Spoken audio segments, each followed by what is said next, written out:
बेटी पैदा होती है। ये अकाउंट्स में क्या पिलर है, क्लास 10 बोर्ड है, बहुत टफ है, 2 साल पढ़ लो।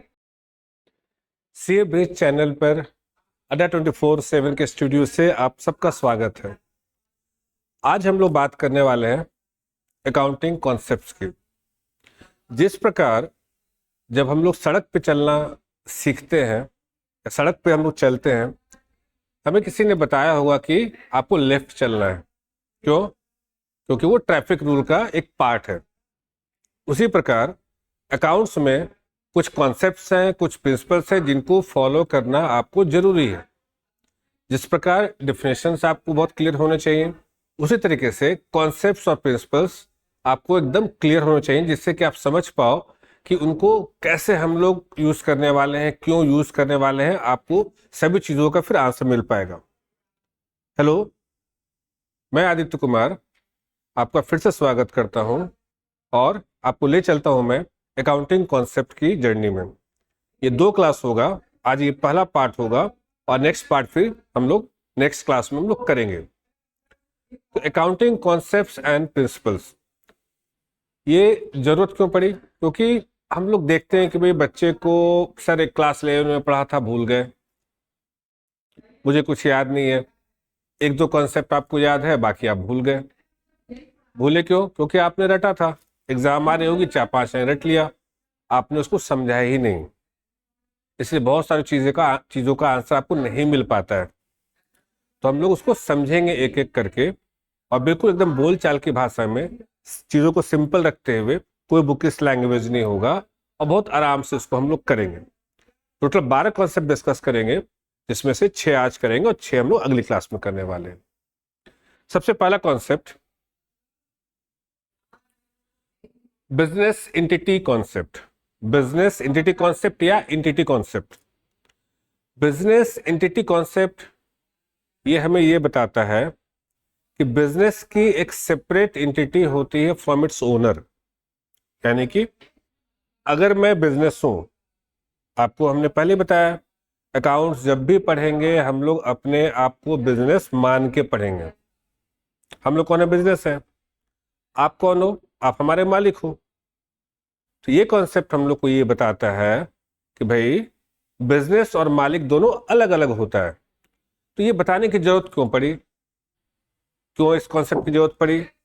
वो इसलिए पड़ी कि ठीक है भाई, आप तो हमारे मालिक हो, आपने पूरा पैसा हम में लगाया है, तो आप ये बोलोगे ना कि भाई आपका खर्चा मेरा खर्चा, मेरा खर्चा आपका खर्चा। ऐसी बात नहीं होगी। मैं बिजनेस हूं, आप हमारे मालिक हो, अच्छी बात है, लेकिन आपका जो पर्सनल खर्च होगा वो मेरा खर्चा थोड़ा ही है ना। एक्सपेंस के बारे में हमने पढ़ा ना, खर्चा वही जो कमाने का काम है। तो अगर आप रेस्टोरेंट जा रहे हो, आप मल्टीप्लेक्स में मूवी देख रहे हो, फॉरेन ट्रिप जा रहे हो, तो मेरा खर्च क्यों होगा? मैं उसको रिकॉर्ड नहीं करने वाला हूं। अब मैं क्यों नहीं रिकॉर्ड करने वाला हूं? ये फ्रीडम मुझे कहां से मिली? बिजनेस एंटिटी कॉन्सेप्ट, जहां आपको बताया गया कि भाई सेपरेट एंटिटी, यानी कि आप अलग हो और हम अलग हैं। ठीक है, मेरा अस्तित्व आपके कारण ही आया है। मेरा अस्तित्व आपके कारण ही आया है। आप हमारे मालिक हो, आपने पैसा लगाया, आपने मेरे बारे में सोचा, अब मुझे खड़ा किया, अच्छी बात है। लेकिन अकाउंटिंग पॉइंट ऑफ व्यू से बिजनेस एंटिटी कॉन्सेप्ट क्या बताता है कि भाई आप और हम बिल्कुल अलग हैं, एक नहीं है। अगर ऐसा ये कॉन्सेप्ट नहीं होता तो जैसा हमने पहले बताया कि जो भी खर्चे आपके पर्सनल खर्चे भी थे वो आप आराम से मेरे में लिखते, तो फिर एज ए बिजनेस मेरा सही प्रॉफिट लॉस आता ही नहीं ना। तो बिजनेस एंटिटी कॉन्सेप्ट यानी कि बिजनेस की एक सेपरेट एंटिटी होगी from its owner. Business and owner दोनों अलग अलग, दोनों क्या होगा? बिल्कुल अलग अलग। यही रीजन है, आपको याद होगा आपने बचपन में पढ़ा था ड्राइंग्स के बारे में। आपने बचपन में पढ़ा था ड्राइंग्स के बारे में। ड्राइंग्स क्या सीखा था कि भाई मालिक अगर अपने पर्सनल यूज के लिए कुछ भी निकाल ले, पैसा निकाल ले या कोई गुड्स निकाल ले, वो ड्राइंग्स होता है। ओनर पर्सनल यूज के लिए अगर कुछ भी निकाल ले, उसको हम लोग ड्राइंग्स बोलते हैं। तो यहाँ पर भी बिजनेस एंटिटी कॉन्सेप्ट का एप्लीकेशन हुआ ना। आप सोच के देखो कि भाई आप मेरे मालिक हो, मान लो कि मैं राशन पानी की दुकान हूँ, आप 2 किलो चीनी लेकर के गए, भाई आपकी दुकान है, आपका पैसा लगा हुआ है, लेकिन मैं उसे ड्राइंग कर रहा हूँ, क्यों? आप अलग हो और हम अलग हैं। इसलिए ड्राइंग्स क्या होता है, जो आपका जो पर्सनल एक्सपेंस था उसको हम लोग अलग ट्रीट करेंगे, वो मेरा एक्सपेंस नहीं होगा, है ना।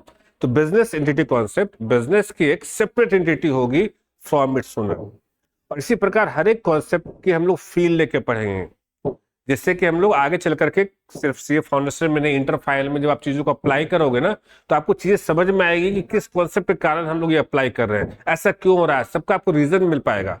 और जब ये रीजन नहीं मिलता है ना, तो आप बिल्कुल ब्लैंक होते हो, क्यों कर रहे हैं भाई, क्या कर रहे हैं, पर्पस पता नहीं, कुछ पता नहीं होता है। इसलिए सारे कॉन्सेप्ट को समझना बहुत जरूरी है। ये था हमारा क्या, बिजनेस एंटिटी कॉन्सेप्ट।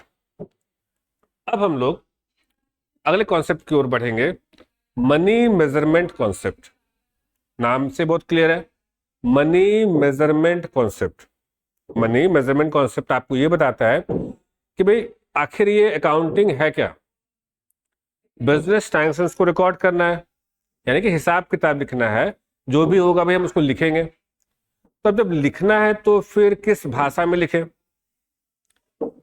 किस यूनिट में लिखें, केजी में लिखें, लीटर में लिखें, पौंड में लिखें, पीस में लिखें, किस में लिखें? नहीं, किसी में नहीं लिखना है। मनी मेजरमेंट कॉन्सेप्ट यानी कि मॉनेटरी टर्म्स में लिखना है। किस में लिखना है? मॉनेटरी टर्म्स में लिखना है। जैसे हम लोग इंडिया में हमारी होम करेंसी क्या है? रुपीज है। तो हर एक ट्रांजेक्शन को हम लोग किस में मेजर करेंगे? रुपीज में मेजर करेंगे। जो अमेरिका वाले हैं वो डॉलर में मेजर करेंगे। बाकी लोग जहां पे जो करेंसी चलती है उस करेंसी में मेजर करेंगे। तो ये कैसे हुआ? ये इस कॉन्सेप्ट के कारण हुआ, मनी मेजरमेंट कॉन्सेप्ट, यानी कि जिस भी ट्रांजेक्शन को हम लोग मॉनेटरी टर्म्स में मेजर कर सकते हैं, है ना, उसको हम लोग रिकॉर्ड करेंगे। और किस में रखे रिकॉर्ड करेंगे? जो हमारी होम करेंसी होगी। और हमारी होम करेंसी क्या है इंडिया के लिए? रुपीज है। तो हम लोग रुपीज में मेजर करेंगे। क्या आपने कभी सोचा है, अगर हमने ऐसी एंट्री बनाई, suppose F for furniture, furniture account debit 4 piece to cash 4000, furniture account debit 4 piece to cash 4000।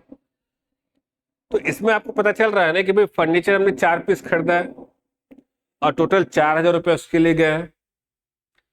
तो यह ज्यादा क्लियर पता चल रहा है ना। बट ये आप भी समझ रहे हो कि भाई ऐसा करना अलाउ नहीं है। 4 पीस हम लोग नहीं लिख सकते हैं। क्यों? क्योंकि ये कॉन्सेप्ट है, मनी मेजरमेंट कॉन्सेप्ट आपको अलाउ नहीं करता है।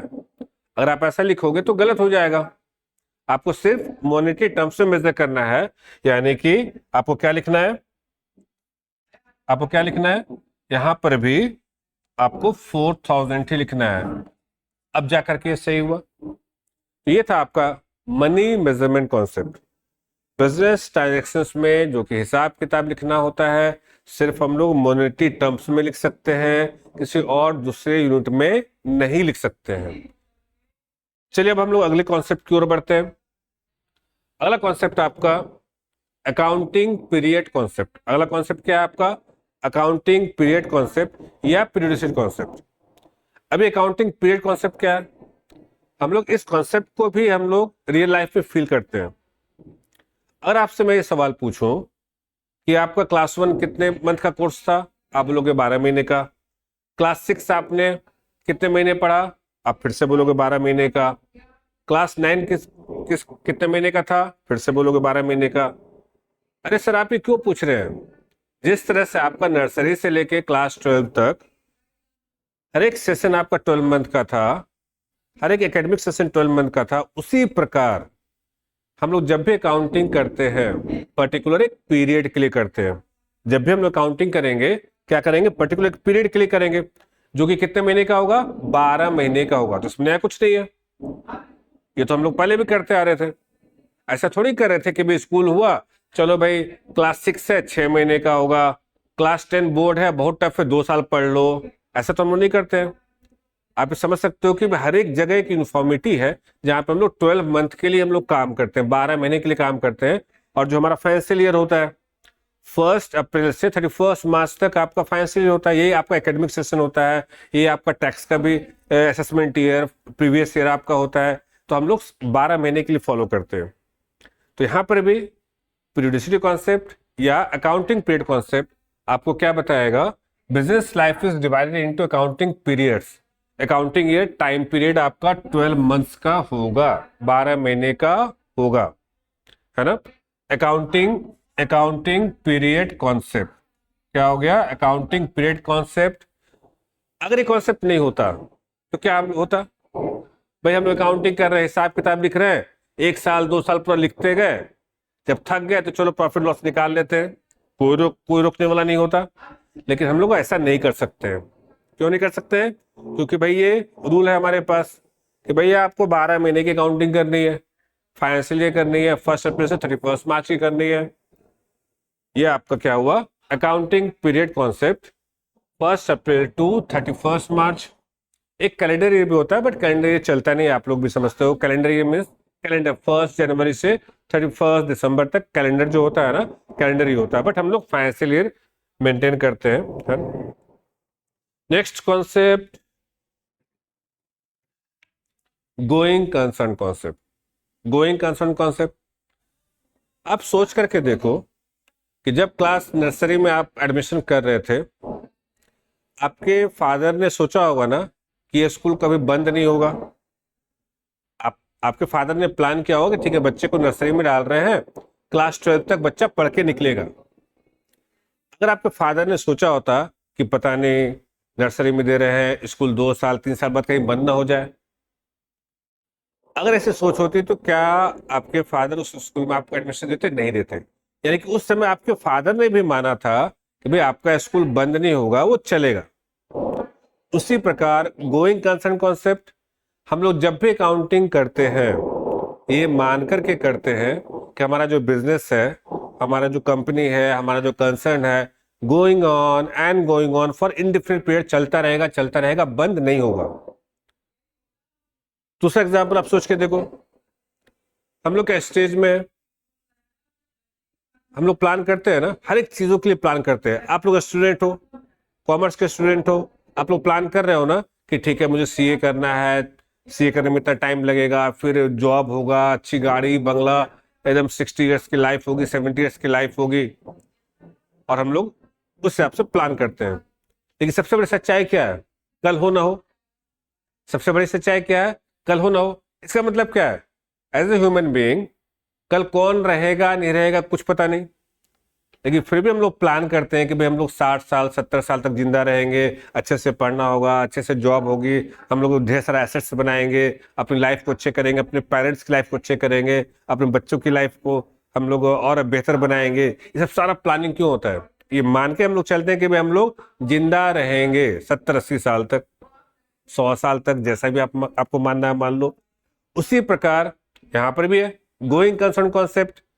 गोइंग गोइंग कंसर्न कॉन्सेप्ट यानी कि जो हमारा बिजनेस है ना, going on and going on for indifferent period, वो चलता रहेगा, कभी बंद नहीं होगा, कभी बंद नहीं होगा।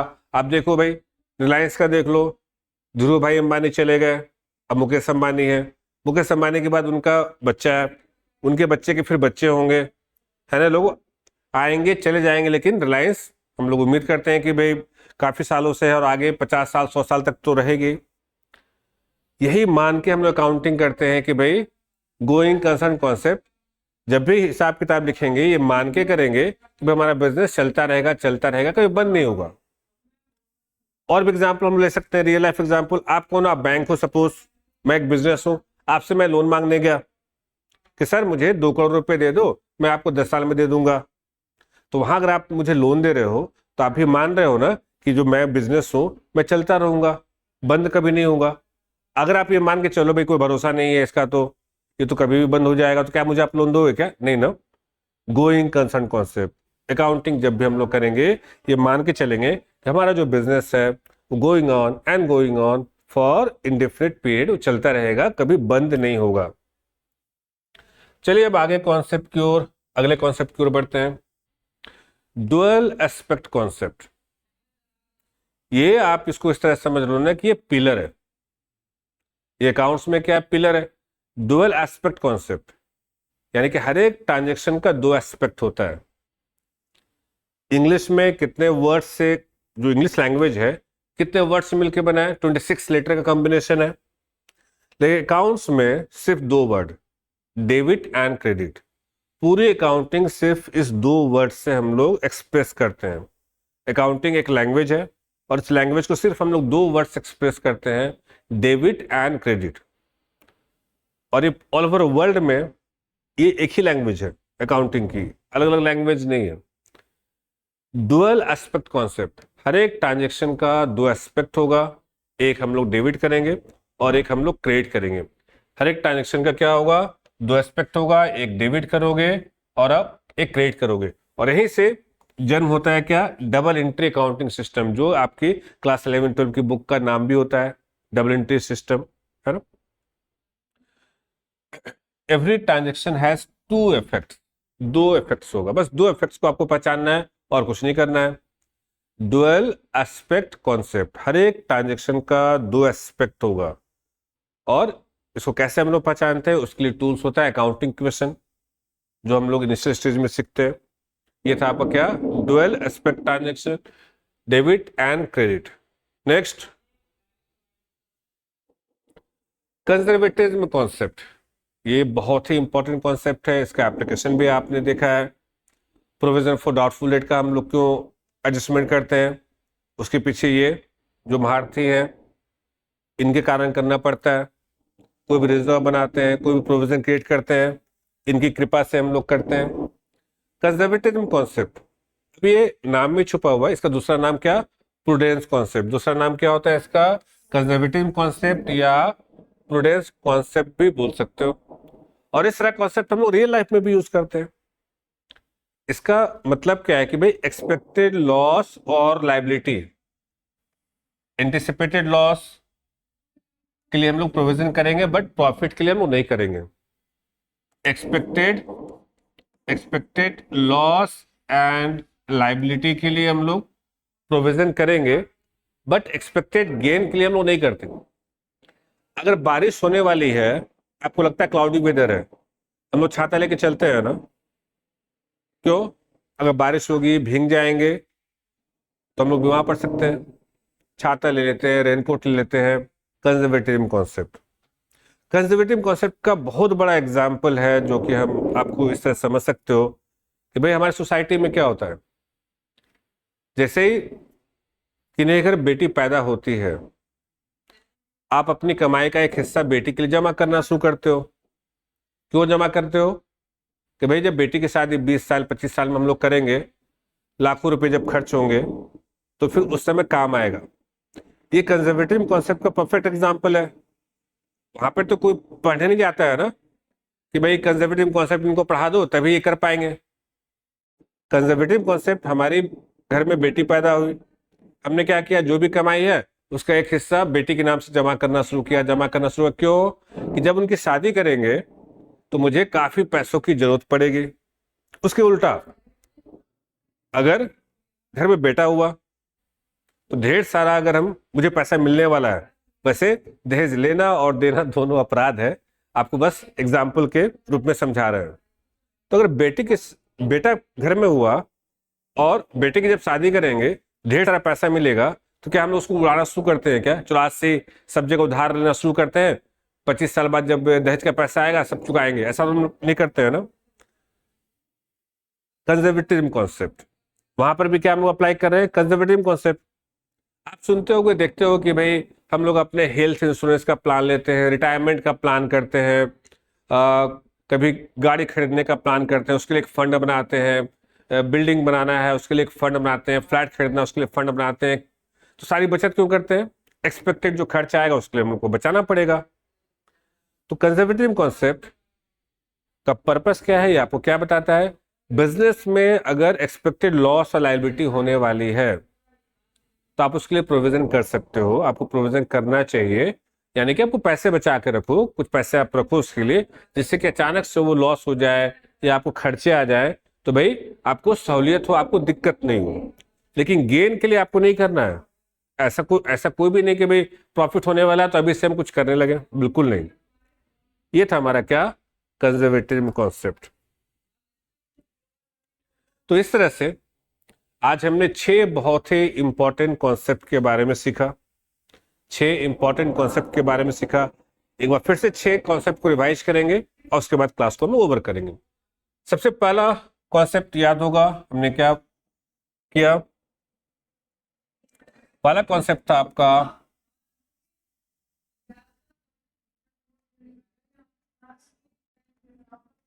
Business entity concept. शॉर्ट में मैं लिखूंगा, आपको कीवर्ड्स ऐसे ही आपको याद रखना है। बिजनेस एंटिटी कॉन्सेप्ट, इसमें हमने ये सीखा कि भाई business and owner, business and owner दोनों अलग अलग होगा, दोनों एक नहीं है। बिजनेस और ओनर क्या होगा, दोनों एक नहीं है, दोनों अलग अलग है। Business entity concept. अगला कॉन्सेप्ट फिर हमने क्या देखा, दूसरा कॉन्सेप्ट देखा accounting period concept. Accounting period concept क्या था कि जब भी काउंटिंग करेंगे हम लोग 12 महीने के लिए करते हैं, जब भी काउंटिंग करेंगे हम लोग 12 महीने के लिए करते हैं। तो सिर्फ आपको 12 मंथ आपको ध्यान रखना है, 12 मंथ, इतना सा आपको ध्यान रहेगा कि भाई हम लोग जब भी काउंटिंग करेंगे, एपीसी अकाउंटिंग पीरियड कॉन्सेप्ट। आप लोग कोशिश करोगे इस तरह से शॉर्ट नोट्स बनाने का, जिससे कि आपकी मेमोरी भी साफ होगी। अगर आप भूल गए तो फिर से नोट्स आप देख लोगे। तीसरा कॉन्सेप्ट था जो हमने आज डिस्कस किया, money measurement concept. Money measurement concept ने हमें क्या बताया कि भाई किसी भी ट्रांजेक्शन को आपको रिकॉर्ड करना है ना, आप उसको मॉनेटरी टर्म्स में रिकॉर्ड करोगे, किसी और दूसरी यूनिट में नहीं करोगे। यानी कि किस में रिकॉर्ड करोगे, रुपीज में। जो हमारा रुपीज है हम लोग किस में करेंगे, रुपीज में करेंगे। ये था हमारा क्या, मनी मेजरमेंट कॉन्सेप्ट। अगला कॉन्सेप्ट हो गया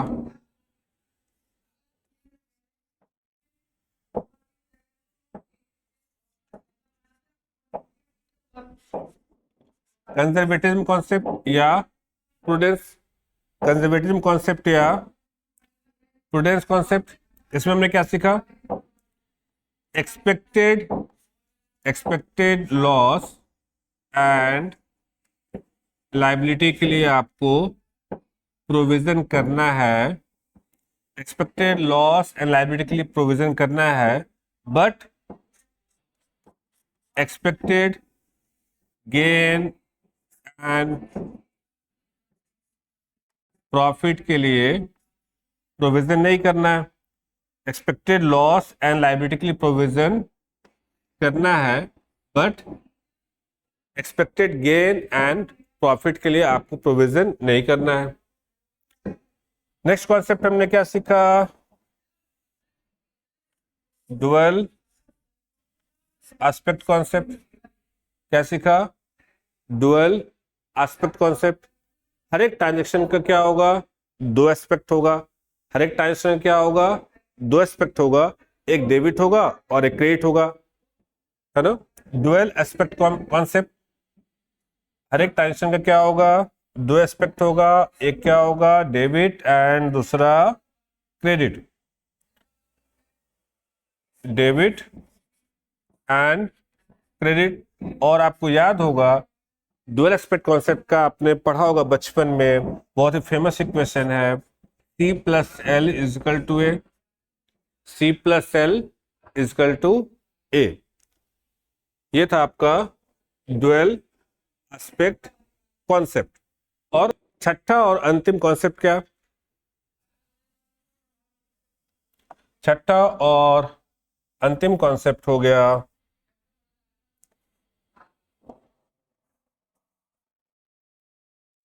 गोइंग कंसर्न कॉन्सेप्ट। क्या हो गया, going concern concept. Going concern concept में क्या सीखा हमने, हमारा जो बिजनेस है ना वो इंडिफिनिट पीरियड तक चलते रहेगा, ये मान के काउंटिंग करेंगे हमारा बिजनेस। अब सोच के देखो, एक और एग्जांपल ध्यान में आ गया कि अगर कोई हम लोग की दुकान से उधारी सामान मांगने आता है, हम लोग उसको उधारी देते हैं ना, क्यों देते हैं, ये मान के देते हैं ना कि भाई मेरा बिजनेस रहेगा, भाई तुम 1 महीने बाद पैसे दे देना। अगर हम लोग ये मान के काउंटिंग करते कि भाई मेरा बिजनेस बस आज ही है, कल का पता नहीं, तो क्या हम लोग किसी को उधारी देंगे? क्या नहीं देंगे। गोइंग कंसर्न कॉन्सेप्ट, हमारा जो बिजनेस है या कंपनी है, going on and going on for indefinite period, वो चलता रहेगा, कभी बंद नहीं होगा। ये था 6 अकाउंटिंग कॉन्सेप्ट जिसको कि हमने एकदम बिल्कुल सिंपल लैंग्वेज में, बोलचाल की भाषा में सीखा। इसको आप अच्छे से रिवाइज कीजिए, बहुत ही इंपॉर्टेंट है, इसकी आपको फील होनी चाहिए। बुक इस लैंग्वेज आपने रख लिया, इससे पर्पस सॉल्व नहीं होता है, क्योंकि कुछ भी आप ट्रीटमेंट कर रहे हो आगे चल करके, आपको उसका पर्पस और लॉजिक समझ में आना चाहिए। याद रखना, आप अगर सीए कर रहे हो, सीए में कर रहे हो, तो अकाउंट्स का आप डॉक्टर बनने जा रहे हो, और आपको हर एक चीजों का मल्टी डायमेंशनल इफेक्ट और उसका पर्पस समझ में आना चाहिए। चलिए बस आज इतना ही, फिर अगले क्लास में मिलते हैं, हम लोग और ढेर सारी बातें करेंगे। चलिए, थैंक यू वेरी मच।